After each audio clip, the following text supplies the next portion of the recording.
কি রে পল্টু, তোর রেজাল্টের খবর কি? কত নাম্বার পেলি? রেজাল্টের কথা বলিস না রে, এবারও ফেল করছি। তা তোর রেজাল্টের খবর কি? আমার রেজাল্ট তো ভালো, আমি তো পাস করছি। তুই এইবারও ফেল করলি, এই কথাটা যদি তোর বাড়িতে শুনে তুই কি অবস্থাটা হবে জানিস? হ্যাঁ রে, সেটাই তো ভাবছি। বাড়িতে যদি বাবা শোনে তাহলে তো আমাকে আর আসতে রাখবে না। তুই প্লিজ বাড়িতে বাবাকে বলিস না যে আমি ফেল করছি এবারও।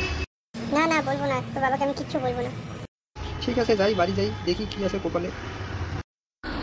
পল্টু, পল্টু, কোথায় রে? এদিকে আয় তো। হ্যাঁ বাবা, ডাকছিলে, বলো কি বলবে।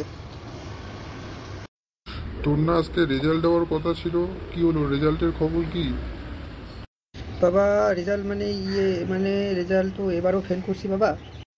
কি? তুই এবারও ফেল করছিস? শুয়োর কোথাকার! তোর দ্বারায় কিচ্ছু হবে না, লেখাপড়াও তোর দ্বারাই হবে না, কাজও তোর দ্বারাই হবে না। তোকে যে কেন আমি বাড়িতে বেকার বেকার খুঁজতেছি। তোমাকে তো আগেই বলেছি বাবা, আমাকে বিয়ে দিয়ে দাও, তাহলে হয়তো পড়াশোনায় মন বসবে। কি আবার মুখে মুখে তর্ক? কাজও করতে পারিস না, বইও করতে পারিস না, কয় টাকা ইনকাম করিস যে তুই বিয়ে করতে চাস?